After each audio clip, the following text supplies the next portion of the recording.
नमस्कार। The deep dive में आपका स्वागत है। आज हम यूपीएससी के नज़रिए से कुछ अहम नोट्स और स्रोतों का गहराई से विश्लेषण करेंगे। ये नोट्स कई महत्वपूर्ण विषयों को कवर करते हैं जो परीक्षा की तैयारी के लिहाज से काफ़ी मायने रखते हैं।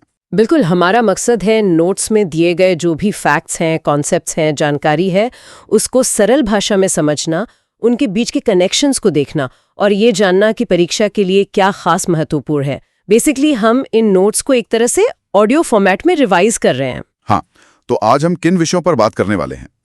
हमारे सामने नोट्स हैं मैन्युफैक्चरिंग सेक्टर के भविष्य पर, कुछ इंटरनेशनल ट्रेड डिस्प्यूट्स हैं, हेल्थ केयर सिस्टम की चुनौतियां हैं, फिर cold chain infrastructure, renewable energy की स्थिति, कुछ लीगल प्रिंसिपल्स और हाँ, कुछ हाल की साइंटिफिक और एनवायरमेंटल रिपोर्ट्स पर भी नजर डालेंगे। तो चलिए शुरू करते हैं इस जानकारी की यात्रा को। जी, सबसे पहले बात करते हैं भारत के मैन्युफैक्चरिंग सेक्टर को बदलने के रोड मैप के।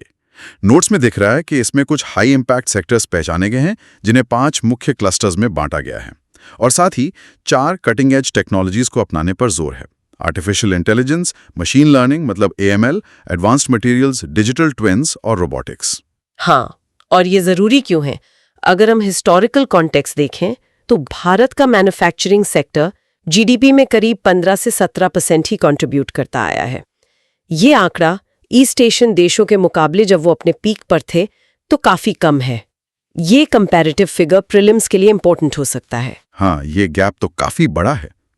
और नोट्स में कुछ स्ट्रक्चरल चैलेंजेस का भी जिक्र है, जैसे रिसर्च एंड डेवलपमेंट R&D में कम निवेश, इसकी वजह से क्रिएटिव डिस्ट्रप्शन सीमित हो रहा है। Creative destruction? हाँ, अब ये क्रिएटिव डिस्ट्रक्शन क्या है? इसका मतलब है जब नई टेक्नोलॉजी, नए आइडियाज या प्रोडक्ट्स आते हैं और पुरानी प्रोसेसेस या चीजों को रिप्लेस कर देते हैं, जिससे इकोनॉमी डायनामिक बनी रहती है। R&D कम होने से ये प्रोसेस धीमी पड़ जाती है। ये टर्म प्रीलिम्स के लिए इंपॉर्टेंट है। सही बात। इसके अलावा फ्रैगमेंटेड वैल्यू चेन्स यानी सप्लाई चेन के अलग अलग हिस्से वो ठीक से आपस में जुड़े हुए नहीं है। ये स्थिरता, प्रसार और इंटीग्रेशन में बाधा डालती है। फिर रेगुलेटरी कॉम्प्लेक्सिटीज है, मतलब नियमों का जाल और पॉलिसी अनसर्टेनिटी भी बड़े मुद्दे हैं जिनका जिक्र नोट्स में है। और अगर इन चुनौतियों से निपटा नहीं गया और इन एडवांस टेक्नोलॉजीज को नहीं अपनाया गया तो इसका असर बड़ा हो सकता है। नोट्स के मुताबिक 2035 तक भारत मैन्युफैक्चरिंग पोटेंशियल से होने वाले करीब $270 बिलियन के एडिशनल GDP गेन से चूक सकता है। ये प्रोजेक्शन मैन्युफैक्चरिंग के महत्व को दिखाता है। ये फिगर प्रीलिम्स के लिए इंपॉर्टेंट है। बिल्कुल, इसीलिए ये 4 pillars AIML, advanced materials, digital twins और रोबोटिक्स इतने महत्वपूर्ण हैं। नोट्स में इनके कुछ पोटेंशियल यूजेस भी दिए गए हैं, जैसे AIML का इस्तेमाल हो सकता है हाइपर लोकल डिमांड इंटेलिजेंस में, मतलब बिल्कुल स्थानीय स्तर पर मांग का अनुमान लगाने के लिए, फिर माइक्रो फैक्ट्री नेटवर्क्स बनाने में और ऑटोनॉमस बैच रिलीज में, खासकर फार्मा जैसे सेक्टर्स में क्वालिटी कंट्रोल के लिए। एडवांस्ड मटेरियल्स की बात करें तो हल्के मल्टीफंक्शनल कॉम्पोजिट्स बन सकते हैं रेलवे और डिफेंस के लिए, ग्रीन कैटलिस्ट्स जैसे नैनो इंजीनियर्ड कैटलिस्ट्स और एरोस्पेस डिफेंस R&D को तेज करने में भी मदद मिल सकती है। अच्छा, डिजिटल ट्विन्स का कॉन्सेप्ट भी मेंशन किया गया है, हालांकि नोट्स में ज़्यादा डिटेल नहीं है। ये बेसिकली किसी फिजिकल प्रोसेस या प्रोडक्ट का एक वर्चुअल रेप्लिका होता है एनालिसिस और ऑप्टिमाइजेशन के लिए। राइट। और रोबोटिक्स का उपयोग प्रिडिक्टिव मेंटेनेंस में, मतलब खराबी आने से पहले पता लगाना, टेली रोबोटिक्स जैसे 5G की मदद से रिमोट ऑपरेशंस, खासकर खतरनाक माहौल में, और वर्कर असिस्टेंस के लिए एक्सोस्केलेटन्स में हो सकता है। इन तकनीकों के एप्लीकेशंस यूपीएससी प्रीलिम्स के लिए इंपॉर्टेंट है। और इसी दिशा में नीति आयोग ने हाल ही में एक रोड मैप डॉक्यूमेंट भी जारी किया है, reimagining manufacturing, India's road map for global leadership in advanced manufacturing. ये रिपोर्ट और नीति आयोग की भूमिका यूपीएससी प्रीलिम्स के लिए इंपॉर्टेंट है।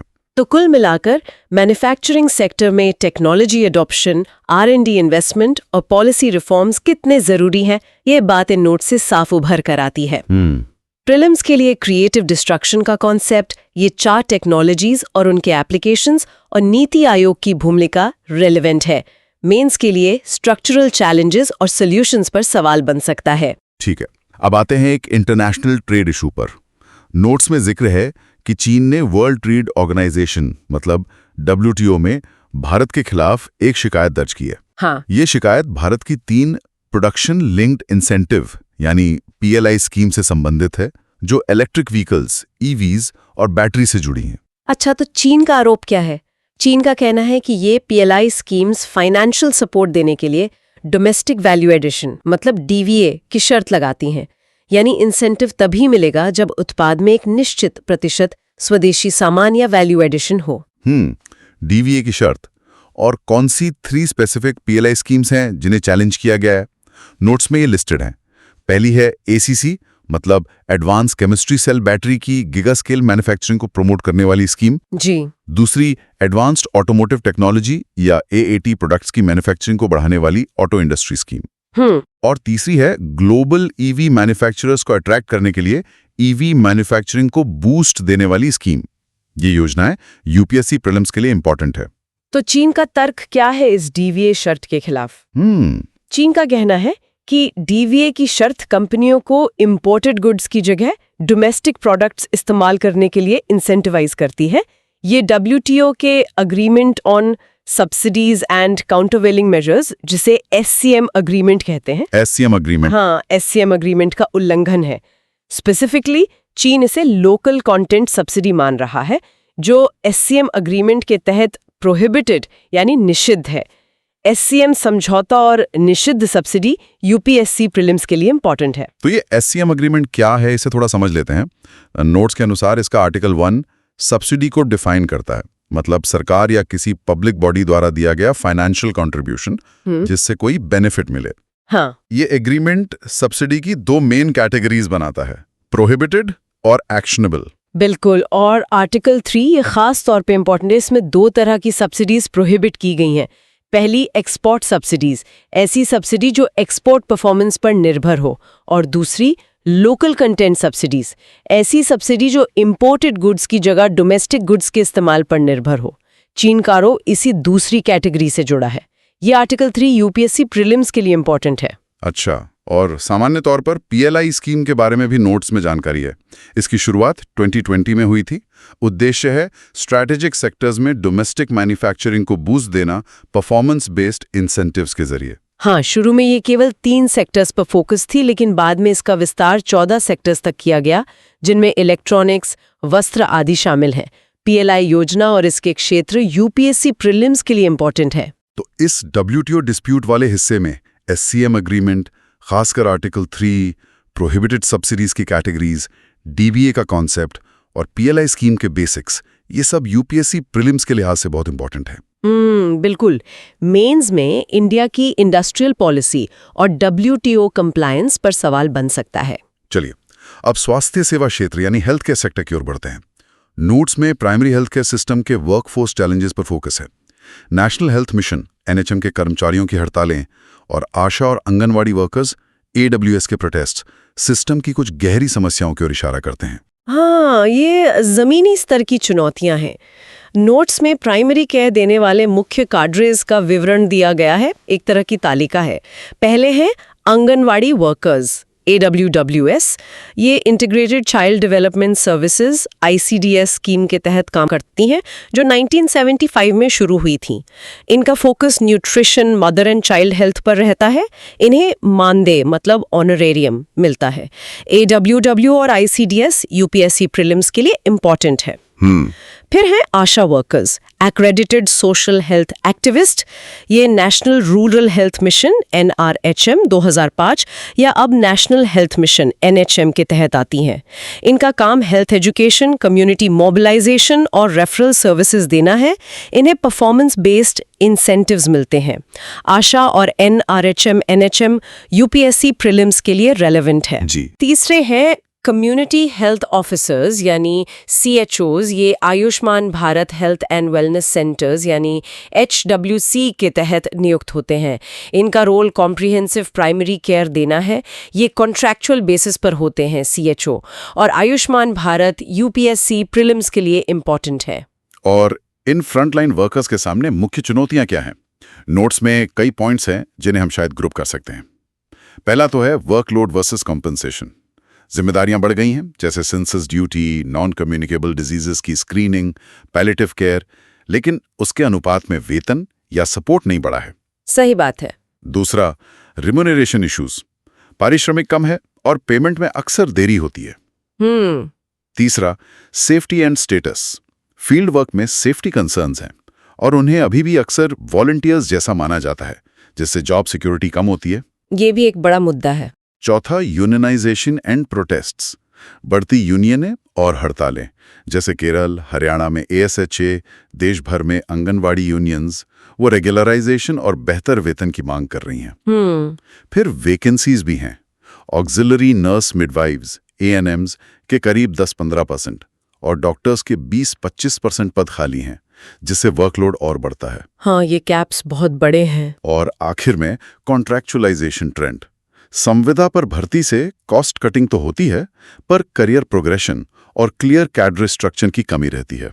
तो निष्कर्ष ये निकलता है कि भारत के हेल्थ केयर सिस्टम को मजबूत करने के लिए एक बैलेंस्ड वर्कफोर्स मॉडल चाहिए, जिसमें ट्रांसपेरेंट रिक्रूटमेंट हो, फेयर इंसेंटिव्स मिले और कंटिन्यूस कैपेसिटी बिल्डिंग पर ध्यान दिया जाए। ये सिर्फ स्वास्थ्य का ही नहीं बल्कि गवर्नेंस का भी मुद्दा है। बिल्कुल, हेल्थ सेक्टर में ये वर्कफोर्स इश्यूज, खासकर आशा, AWW, CHOs की भूमिका और उनकी चुनौतियां प्रीलिम्स और मेंस दोनों के लिए महत्वपूर्ण हैं।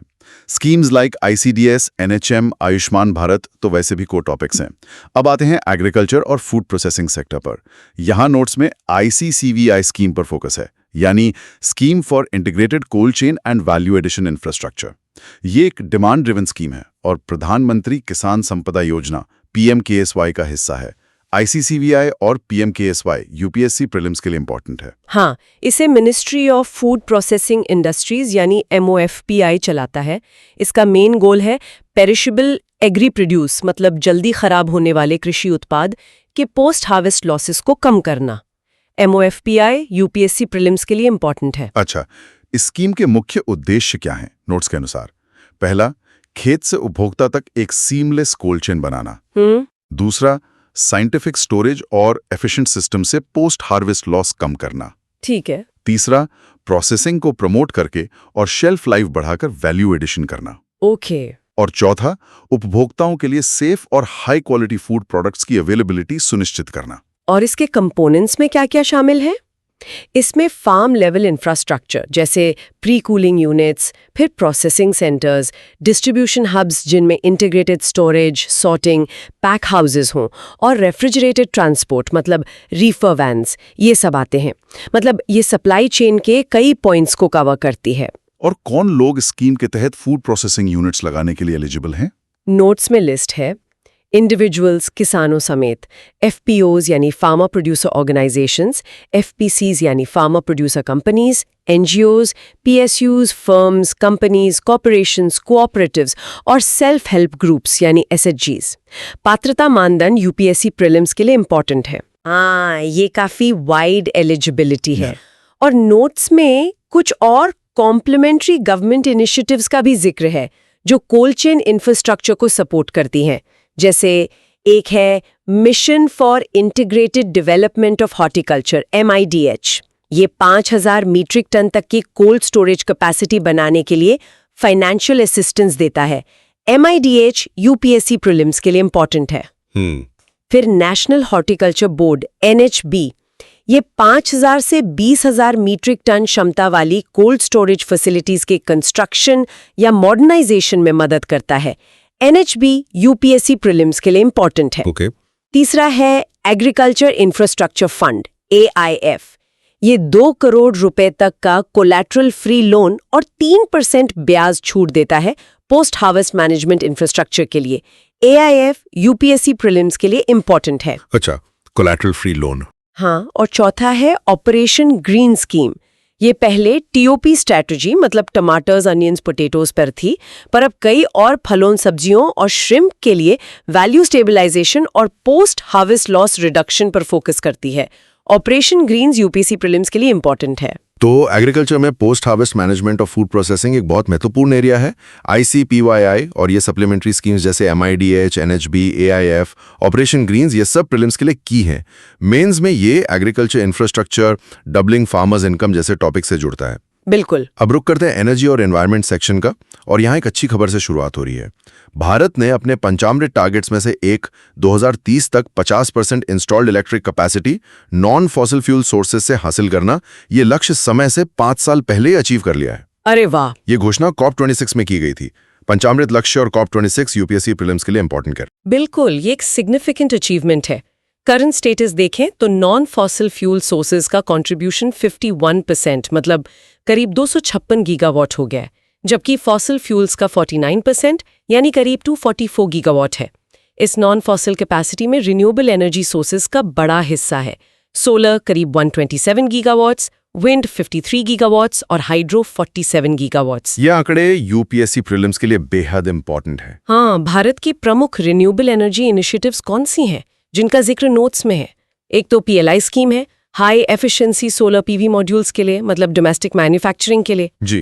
फिर PM कुसुम है, किसानों के लिए सोलर प्लांट्स और पंप सोलराइजेशन। PM कुसुम यूपीएससी प्रीलिम्स के लिए इंपॉर्टेंट है। हाँ। नेशनल ग्रीन हाइड्रोजन मिशन भी है, भारत को ग्रीन हाइड्रोजन का ग्लोबल हब बनाने के लिए। Green hydrogen mission UPSC prelims के लिए इंपॉर्टेंट है। बहुत एम्बिशियस है ये। फिर ग्रीन एनर्जी कॉरिडोर, मतलब RE पावर इवैक्यूएशन के लिए ट्रांसमिशन नेटवर्क, हरित ऊर्जा गलियारा यूपीएससी प्रीलिम्स के लिए इंपॉर्टेंट है। हाँ।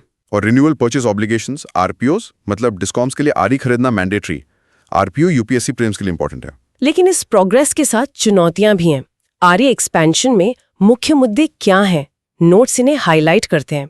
पहला है grid and storage constraints.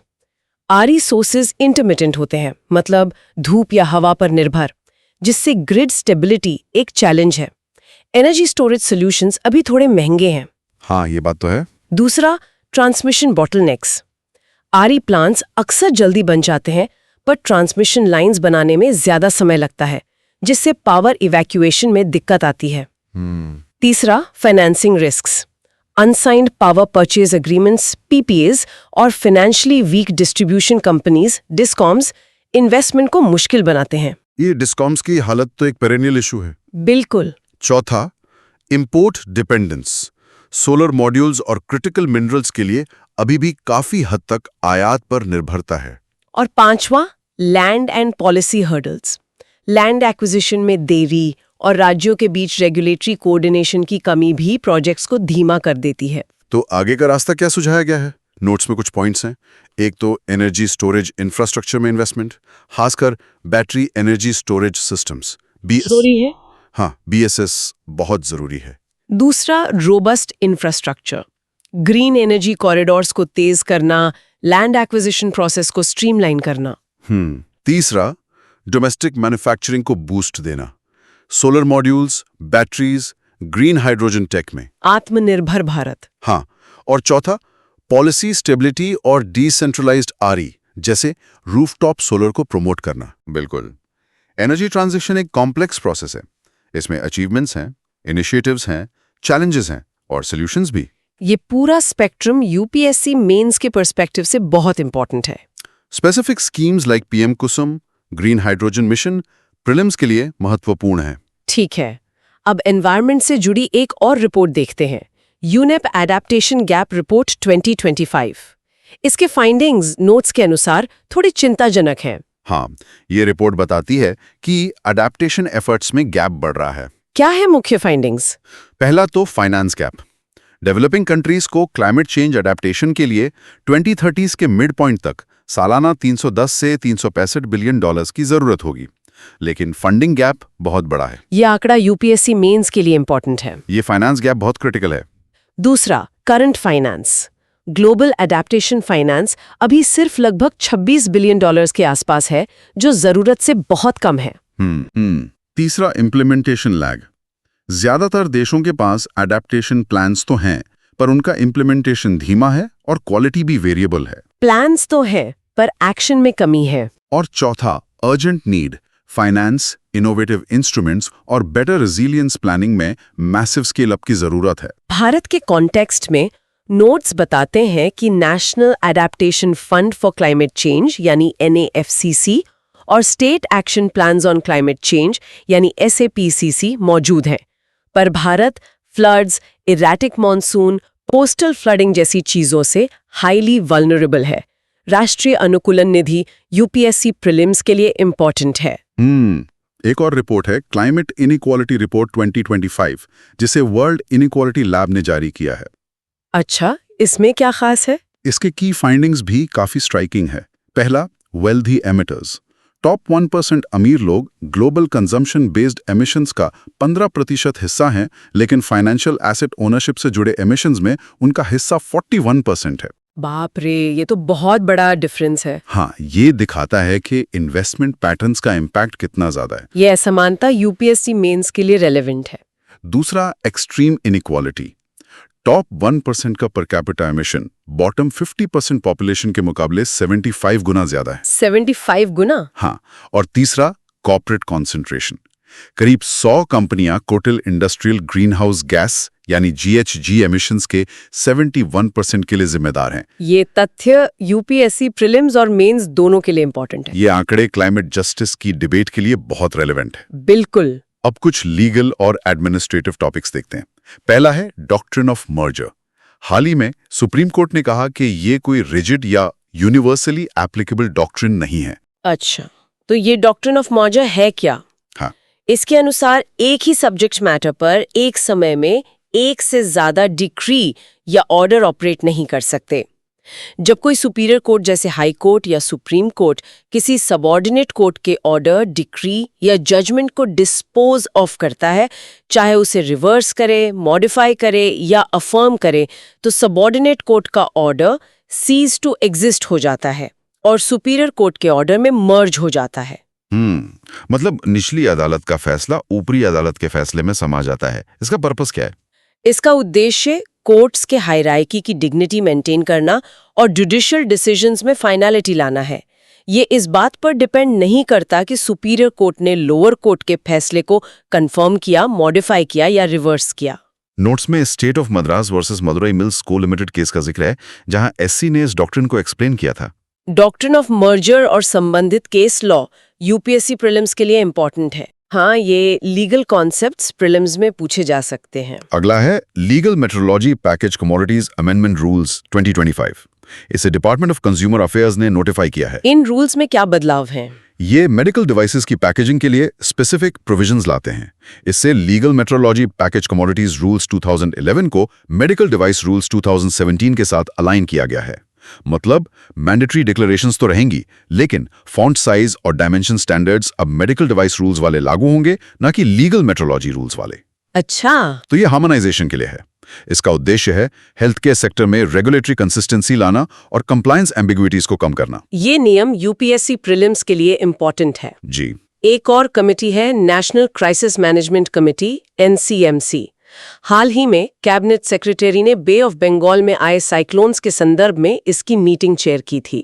NCMC के बारे में क्या जानना जरूरी है? नोट्स के मुताबिक पहला, ये डिजास्टर मैनेजमेंट एक्ट 2005 के तहत एक स्टैट्यूटरी बॉडी है। ये है फैक्ट। हाँ, प्रीलिम्स के लिए बहुत इंपॉर्टेंट है। NCMC और आपदा प्रबंधन अधिनियम 2005 यूपीएससी प्रीलिम्स के लिए इंपॉर्टेंट है। Statutory body. ठीक है। दूसरा, ये मेजर डिजास्टर्स जिनका सीरियस या नेशनल इम्पैक्ट हो, उनसे डील करने के लिए टॉप स्टैट्यूटरी बॉडी है। तीसरा, इसके चेयरमैन कैबिनेट सेक्रेटरी होते हैं। मेंबर्स केंद्र सरकार द्वारा नोटिफाई किए जाते हैं। ओके। और चौथा, पावर्स एंड फंक्शंस। किसी भी डिजास्टर या इमरजेंसी के लिए प्रिपेयर्डनेस असेस करना, नेशनल डिजास्टर रिस्पांस एफर्ट्स को कोऑर्डिनेट और मॉनिटर करना। तो लीगल एडमिन सेक्शन में डॉक्ट्रिन ऑफ मर्जर, ये नए पैकेजिंग रूल्स और NCMC, खासकर उसका status, chairman, role under DM act, ये सभी पॉइंट्स प्रीलिम्स के पर्सपेक्टिव से महत्वपूर्ण हैं। बिल्कुल। अब आते हैं साइंस एंड टेक्नोलॉजी और ज्योग्राफी सेक्शन पे। गूगल ने अनाउंस किया है कि उसके क्वांटम प्रोसेसर विलो ने वेरिफाइबल क्वांटम एडवांटेज अचीव किया है। हाँ, क्वांटम कंप्यूटिंग में ये बड़ी खबर है। मतलब एक ऐसा टास्क परफॉर्म किया है जो फास्टेस्ट सुपर कंप्यूटर्स के लिए प्रैक्टिकली इम्पॉसिबल है। ये अचीवमेंट क्वांटम इंफॉर्मेशन स्क्रैम्बलिंग से जुड़ी है।